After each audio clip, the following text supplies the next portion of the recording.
Hi, we're in the garden and we're going to take a look at this pepper plant. It's not looking so good. It's looking a little pale. Its leaves are turned up, kind of curled. Got some small leaves that are expanding. You know, they may come out to be full size, you know, when they are fully mature, but down here we have fully expanded leaves that are losing their nutrients. They're being pulled up to the growing points of the plant, whether that be the flowers or the shoot tips that are growing right now. And that's what plants do. They have mobile nutrients and immobile nutrients. Their mobile nutrients being potassium, nitrogen, magnesium, phosphorus, and I think slightly a little bit manganese. They'll move those nutrients from the lower storage leaves up into the growing points of the plant if they're needed. And when that starts to happen, that's an indication that we have a nutrient deficiency, an active nutrient deficiency, and we are going to lose vitality of this plant if we don't do something about it quick.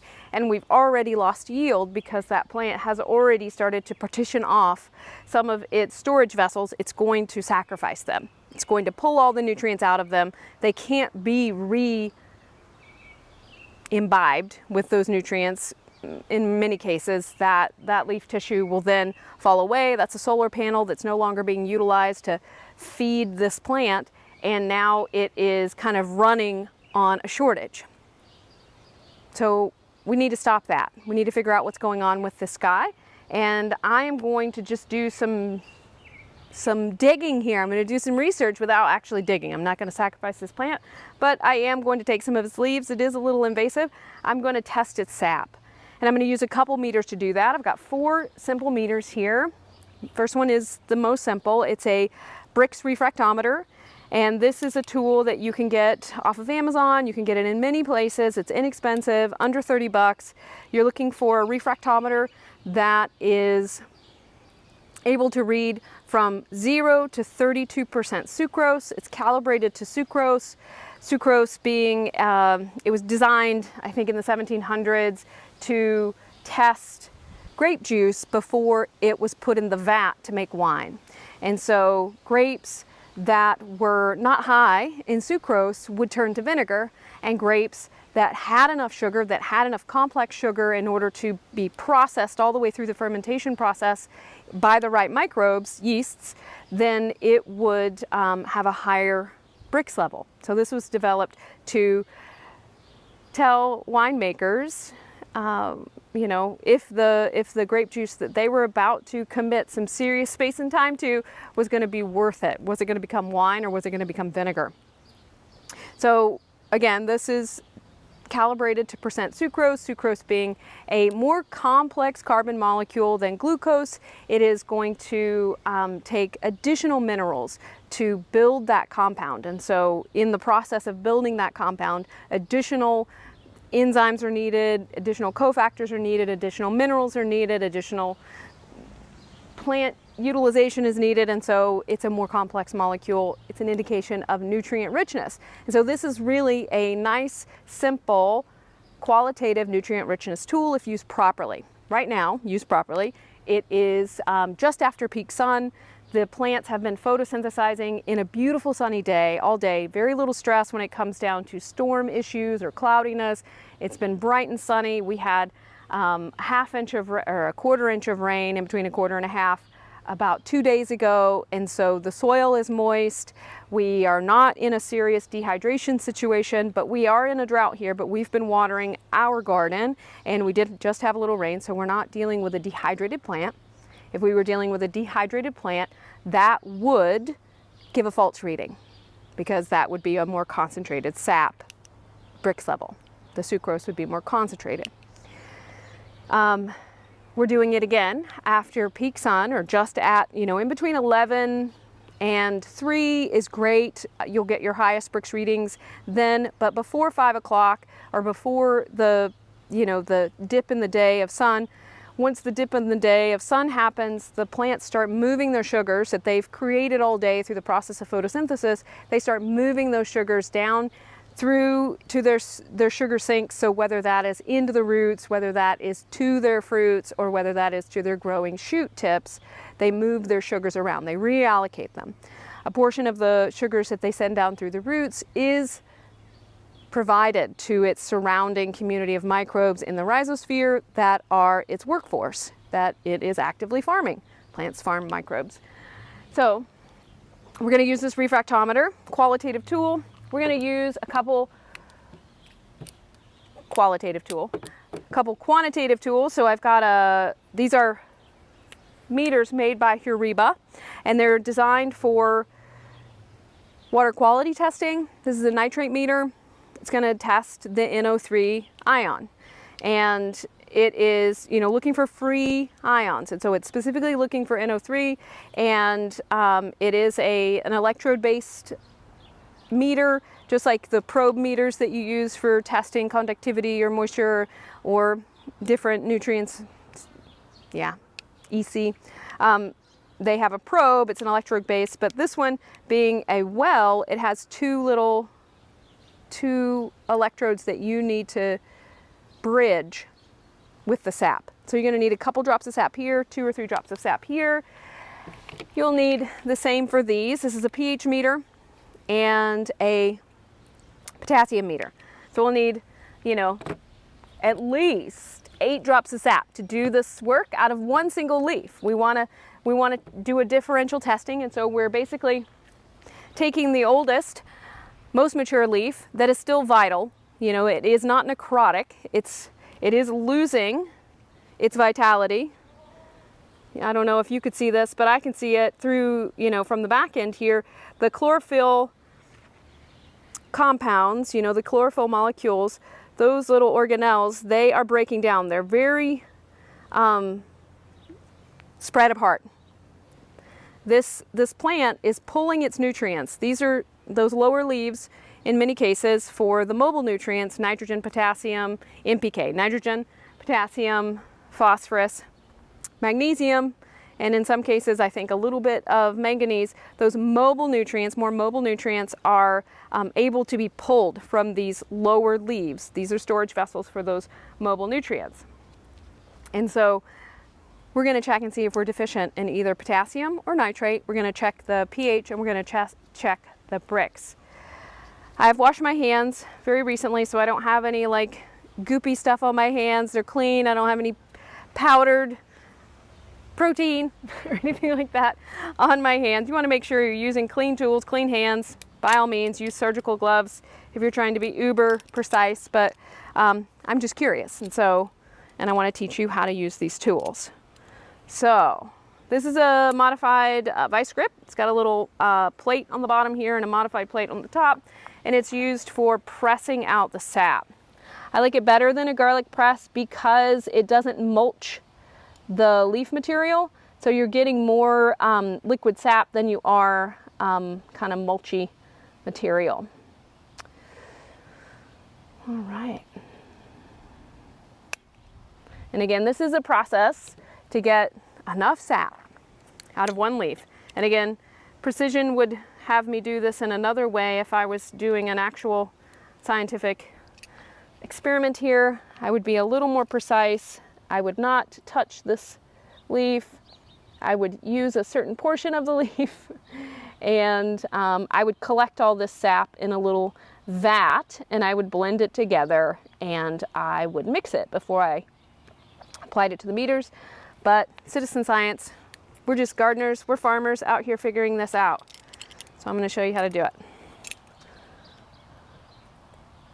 It's amazing how much sap you can get out of one pepper leaf. So we got our 3 Horiba meters filled, and we have our refractometer. The prism lens on our refractometer has sap on it. So I'm turning on my meters. I checked the calibration of these meters before bringing them out. They're out of the direct sun. My camera is in the direct sun. I hope it doesn't overheat and turn off before we get this completed. Okay, so interesting. Okay, I love doing this work.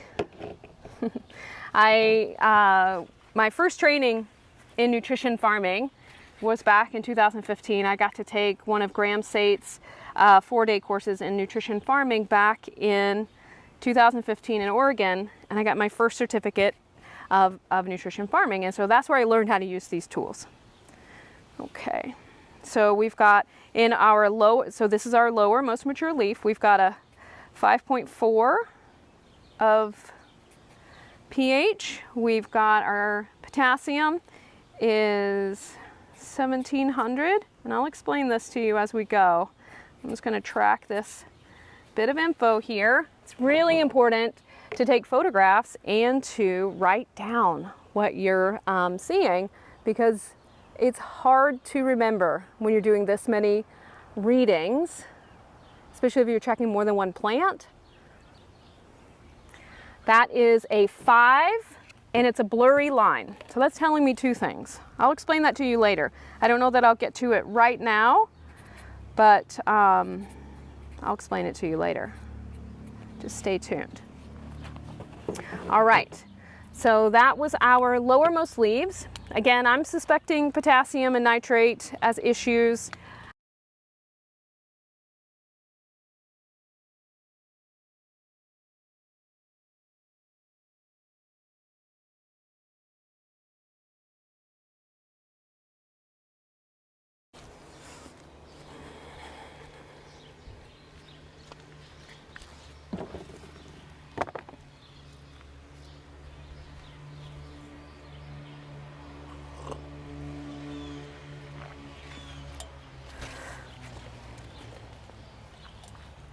Good morning.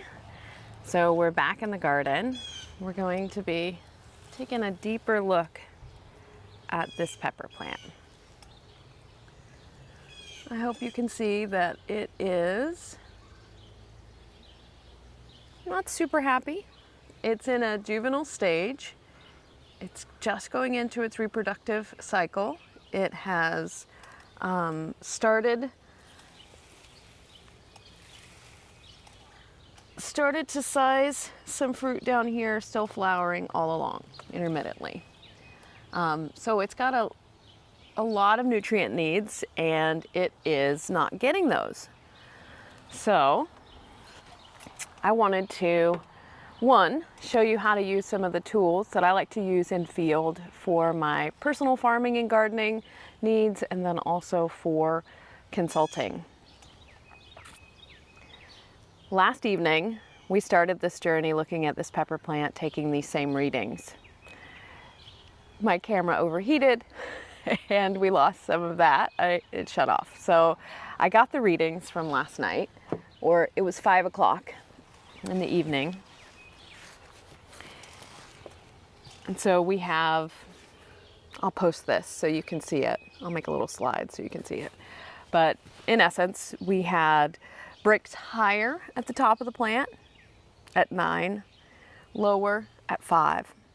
We want this plant to be at 12 throughout, and so it's not good.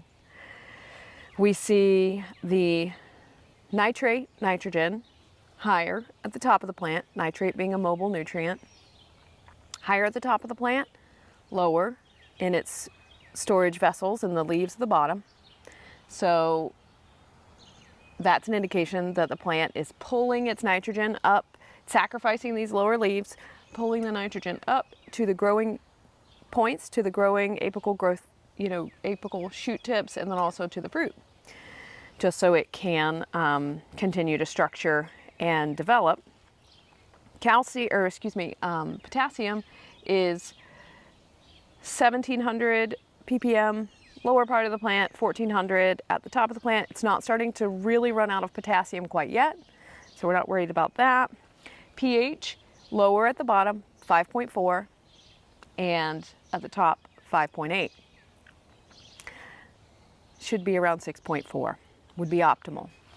Similar to our own pH in our saliva and our urine, the sap pH, it's been discovered by a plant breeder and botanist who has passed on in 2009. His name was Bruce Tainio. He discovered that when the plant had optimal mineral nutrition, the plant sap would be at 6.4. When it is below 6.4 and moving into this acidic range, which it has, it is more susceptible to fungal issues, and then also when it's higher, when the sap pH is higher, more susceptible to bacterial issues. Fungal organisms enjoy an acidic environment and produce acids, and bacteria in general, just a general statement, do prefer more alkaline conditions and produce more alkaline glues and substrates. Okay, so I'm going to take another leaf from the lower part of the plant because we're going to do some differential testing again. We're here in the garden at 7:15 in the morning, before the sun has actually hit this garden. So this plant has not moved into its photosynthetic phase yet, and so this is a good time for us to test that Brix again, because we're wanting to see if the Brix dropped overnight. Using our refractometer, we want to see if the Brix dropped overnight, and that would be an indication that there is adequate boron and that the sugars are being moved to the sugar sinks, to the roots, to the shoots, to the fruits. If we don't see a drop in the Brix by a point or two, then we have an indication that we have a boron deficiency. This is lower mature leaf. It does have some necrotic spots on it, but you can see it's quite yellow. I'll destroy this leaf so you won't be able to see it, but I can see that the chloroplast, the chlorophyll concentration of this leaf is minimal. Because we have an acidic sap pH, and yesterday when I took the Brix readings for both of the upper and lower, I was seeing quite a blurry line. Even though the Brix was low, I'm still going to lean towards that being adequate calcium, but we'll see. I actually brought the calcium meter out. I will just go ahead and preface that, you know, these meters are designed to test free ions, right? And so the calcium ion is not mobile in the plant at all. So once it comes into the plant and is moved to its final location, it will stay there and become part of the structure. And so when you're pressing the plant sap out of the leaf, you are, in some cases, yes, you are getting some of that structural, those structure cells, you know, cell walls, you are getting that in the plant sap, but you're not getting a whole lot of it. So you're not seeing a whole lot of free calcium ions, especially with peppers. I just know in the past I have tested hundreds of pepper plants, and calcium is traditionally not something that shows up in appreciable quantities with this meter, but we're going to use it. Okay, this is our modified vice grip. Thank you, Bionutrient Food Association. When I joined the Bionutrient Food Association back in 2015, I ordered a refractometer and a modified vice grip. I have two of these now. It's one of my favorite tools. I would like to figure out, any of you industrious people out there, I would like to figure out a simple press like this that you didn't have to hold, because some of the leaves that you'll press to try to get sap out of, like say fruit tree leaves or you know, stone fruit or kale, they can be just you know, naturally pretty dry leaves, and so you end up having to really wait quite a long time for the sap to accumulate in a little vat. I didn't catch this yesterday because of my phone cutting out, but what I traditionally like to do when I'm working with, you know, a little more precise circumstances, I'll actually take the leaves, the lowermost mature and the uppermost mature leaves, and I will bring them to a little station, a table, where I have a little stand that I can hang this press on and then collect the sap in a little well. that then I can mix together and I can get a more precise reading.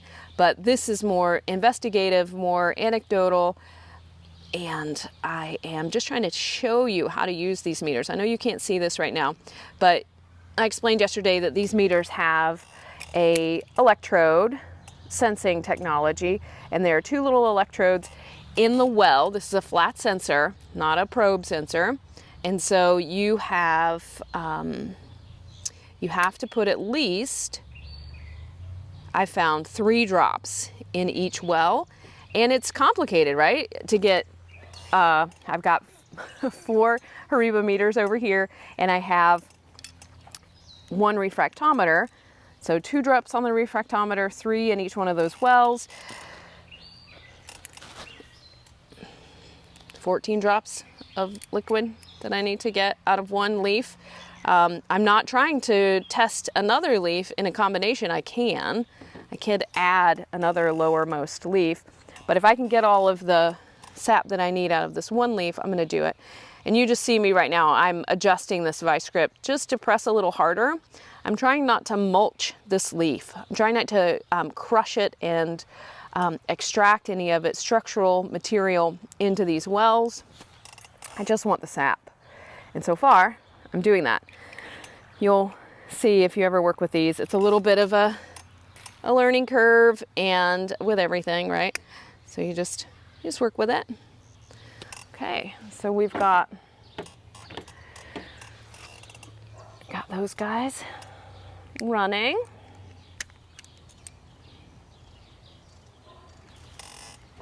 So this is distilled water, deionized water, distilled water. Keep your equipment clean.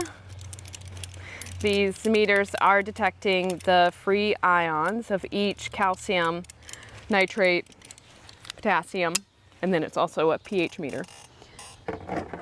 And so you want to keep them clean and not have any residual in the well or on your equipment, because that'll get picked up and it'll be a false reading for that particular scenario. So last night we took all of our readings for the upper leaves and the lower leaves at 5 p.m. and we're going to do the same here at, we'll call this 7:30 a.m. And so check our Brix. And so in order to use a refractometer, may have missed this in the description, I'm not sure what got included there, but a refractometer, very simple tool. And it's in essence a prism that is going to pick up the reflected light through that sap. It's designed to detect sucrose, which is a reducing sugar. It's a stage after the glucose molecule. And so in order to develop sucrose, you're going to need to have, well, you need magnesium to make Rubisco for the combination of those carbon chains. So it's in essence an indication of nutrient richness, but it's calibrated to percent sucrose, 0 to 32. You just point it towards the light and you look. And no change in the lower leaf. So we have a 5 and it's slightly blurry. I'll post, if it's not in this video, I'll post a more in-depth description of how to use, a little protocol of how to use a refractometer, and then show you the visual through the eyepiece. But in essence, it's like a fuel meter or a gauge that has 2 hemispheres, and you're looking at blue at the top, white at the bottom. Depending on how rich your sap is in chlorophyll, it'll look green or yellow at the bottom, and you're just trying to find that reading. I have a squeaky stool. Pardon that.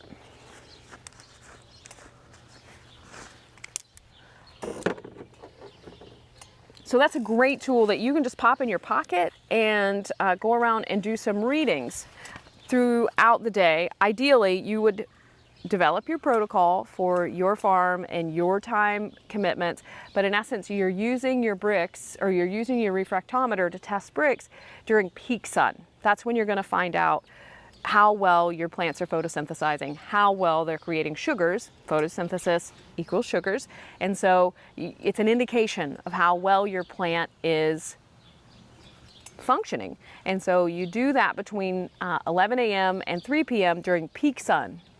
Wherever you are in the world, just pick peak sun and high, at the height of photosynthesis, and that's when you're going to get the highest Brix level.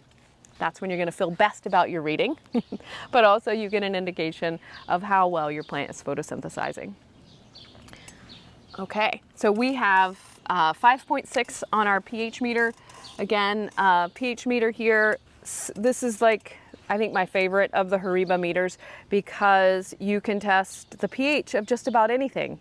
A couple drops of liquid, whatever it is. So if you're doing fermentation, if you are, making foliar sprays, nutrient solutions, you can check the pH with that, sap.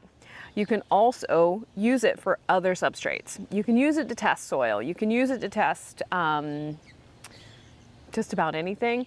But just be careful with these. The sensors, where the electrodes are, it's really sensitive. This one is glass, and I think the conductivity meter is also glass, and the others are kind of a gel, like some sort of epoxy, but they're really sensitive to being scratched, and you need to keep them clean, so you have to, treat them well. Each one of those sensors, you could probably get those for, these days, under $500, but they're able to be utilized for up to 1,800 samples if they're treated well. If you go through your cleaning and you keep them calibrated and you keep the sensors at high sensitivity, they function for a long time, or many, many samples. All right, so our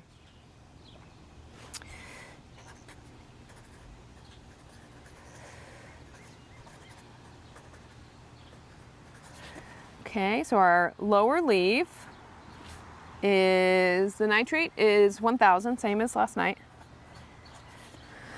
Our potassium, it's interesting, 650. Our pH, 5.7. Okay. And calcium, as I mentioned there, doesn't even register.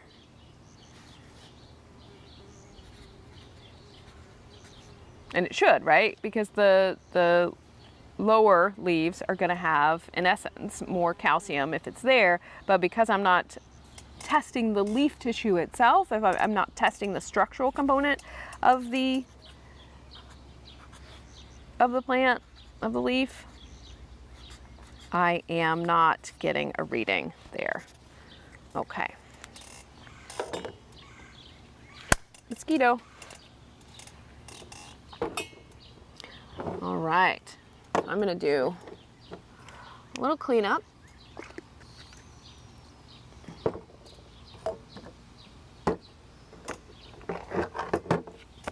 Oops.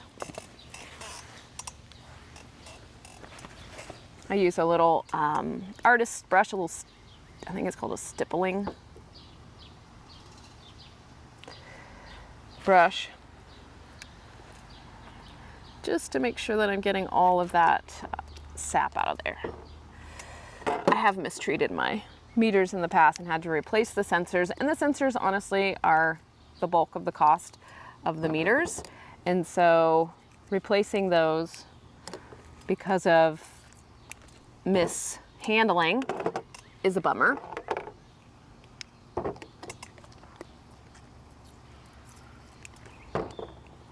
You'll start to get meters that won't calibrate anymore. Each one of these meters comes with a combination of calibration solutions.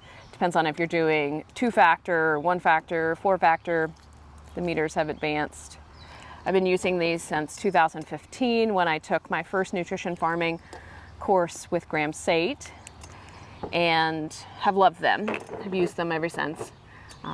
Around that same time is when I found the Bionutrient Food Association and really started digging in to how to grow nutrient-rich food, thusly moving on to gram sate to become a certified nutrition farmer, and then also just digging deeply into John Kemp's work as well, and Jerry Bernetti. He passed away in 2015. I didn't get to meet him, but I've learned so much from him, listening to his lectures and reading his book. I really wish I could have learned with him. I got to spend time learning from Arden Anderson in several conferences and seminars, and have just, been digging deep for the last 8 or 10 years on how to grow nutrient-rich food. I got to go and do a second master class with Graham back in 2018 to expand my knowledge around nutrition farming. Okay, so we're looking for fully expanded leaf at the top, the newest, most fully expanded leaf. And that, in many cases, can be around the 4th leaf down. This one has a little more chlorophyll density. It's still quite pale. And so I'm suspecting, chlorophyll is the center atom of a chlorophyll molecule is magnesium, the mineral magnesium, and then 4 nitrogen atoms attached around that magnesium. And because we have a pH that's lower at the bottom than at the top, I am assuming we've got a magnesium deficiency. Magnesium affects pH more so than calcium. We do see the blurry line in the Brix, in the refractometer, and so that is somewhat of an indication of calcium sufficiency. Calcium affects 7 different elements. When deficient, it will shut down the uptake of those, and when in excess, it will antagonize the uptake of those. And that's similar with many nutrients, many elements, minerals. And so you want to be cautious not to over fertilize, but you want to grow healthy plants that are nutrient rich. And so in order to do that, you have to keep your plants well nourished. And in many cases, with a good biological system, if you're working with good quality seed, good quality transplants that have not been fed salt-based nutrients, so they don't already have a perception of the world being that their nutrients are going to come to them in the soil solution, if they've been fed soluble nutrients, their nutrients have been provided to them in solution. And so we want nutrients to be available, but not soluble, because soluble nutrients leach, one. Soluble forms of a lot of nutrients usually have a high salt index and can be damaging to the plant. And soluble nutrients like nitrate actually will dilute your plant's nutrient value. You'll have a beautiful, looks like a very well structured plant, nice and dark green and large, just a large plant, but you'll find that plant is susceptible to pest and disease issues, and it's weak. It has watery growth. We'd prefer that our vegetative cycle is more mediated by calcium. And that's why just keeping an eye on calcium from germination through the reproductive phase is really important. And in order to do that, you kind of have to not overdo the other nutrients, especially nitrate and potassium, and also magnesium. They will antagonize calcium uptake. Calcium is I think Graham calls it a lumbering molecule. Its hydrated ionic radius is large, it's heavy, okay, so we've got 7, very blurry. So it's dropped a little bit from last night. It was 9 last night, 7 in the top of the plant there. Still 5 at the bottom. But I kind of feel like that lower leaf is not very responsive to sap flow, because it is, you know, it is starting to lose its vitality. It has lost its vitality, and it's starting to, you know, move into the breakdown phase. Okay, so pH, I'll finish that thought in just a second. pH 5.6 at the top. Okay, so we're actually a little bit more acidic now at the top than we were at the bottom. And we did see that some of our sugars moved down. So with that, we would have had, you know, some of our nutrients move down, probably magnesium. If it's, you know, it's part of that photosynthetic cycle with the Rubisco, and also I think Rubisco is used for binding those carbon molecules together, and so still kind of leaning towards magnesium being a deficiency. We have potassium, same, top and bottom. So we're not seeing a potassium deficiency. The potassium is lower this morning, top and bottom, but it's still the same. It was higher in the top of the plant, and I think that, you know, potassium being the most mobile nutrient, it's going to move. You know, it is what takes those sugars to the sinks, so it's going to move from the top of the plant. So that's what we're seeing here. Okay, and our nitrate is 1600. Okay, so again, we have a nitrogen issue showing up in the morning here, lower in the bottom leaves at 1,000 parts per million, and at 1600 parts per million at the top of the plant. So it's lower at the bottom. We're looking for no more than a 10% differential. So we far exceed that. Potassium is still okay. pH is still an issue, and calcium is a non-detect. Yeah, that is, it's an interesting phenomenon with peppers. You know, other leaf tissue, I don't see this with. I'm just going to do a little experiment here. I'm going to put the mulched up leaf tissue there. See if it picks it up. Not really. No free calcium ions. I think I lost my train of thought there, but we were just talking about what is potentially the issue. And I think it is, you know, we're definitely seeing a nitrogen issue. I think we're pretty much seeing a magnesium issue, and I'm going to go ahead and work with a little calcium as well. We want that calcium to be our vegetative element because it is going to help build strong cell walls, strong cell membranes. It is what governs the uptake of, again, 7 different elements, nutrients, and so we want to have calcium right there on that cell membrane doing that work. And if it is not in sufficient supply, then you have issue taking those nutrients in. And so I'm going to do a little foliar feeding on this guy tonight. And I don't know if you can see this, but it's in a pot.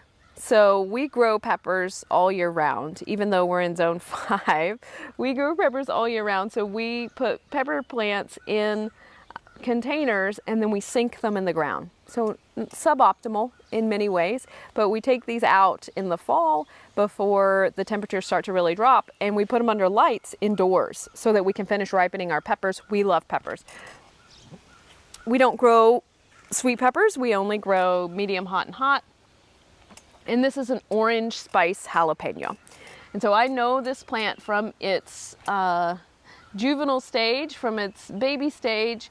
We got this from a friend nursery grower who grows beautiful plants, but this plant is, this is its first year getting accustomed to this soil. My husband makes the soil and it is not homogenized, and so it is just a lot of things going on. I do test the soil, but he's the master of getting this soil prepped for planting, and he does all the planting. And so I just let him do that, and I come in and I just fill in the gaps and bring in nutrition as needed and help with the maintenance of the garden. And so this little guy just needs some help. We're gonna do a little nitrogen kick. We're gonna work with one fish hydrolysate, primarily working with foliars. We'll work with a fish hydrolysate, which is going to be a more complete nitrogen source, proteins, amino acids, peptides. Yes, it'll have some soluble nutrients in it as well, nitrate and ammonium, but it is a more complete nitrogen source. We'll use that, and then we'll also bring in a little bit of Epsom salt to work with that magnesium. It'll also provide a little sulfur. We did see a drop in our pH, and so I don't know that we need to bring in additional boron. I utilize a foliar spray that is a wonderful product by Advancing Eco Agriculture, and it has boron already in the blend. I'll watch to see if we see any issues with the fruit development or fruit abortion or flower abortion, and then we'll keep an eye on the Brix for this plant over time. We'll check back in a couple of days after doing some topping up of the nutrients that I think might be an issue, and see if we can't get this plant to express more vitality, and that will be represented in its Brix reading and potentially, you know, the balance on its nitrogen, and we'll see hopefully more chlorophyll density, and we'll see just a happier plant. Okay, thanks.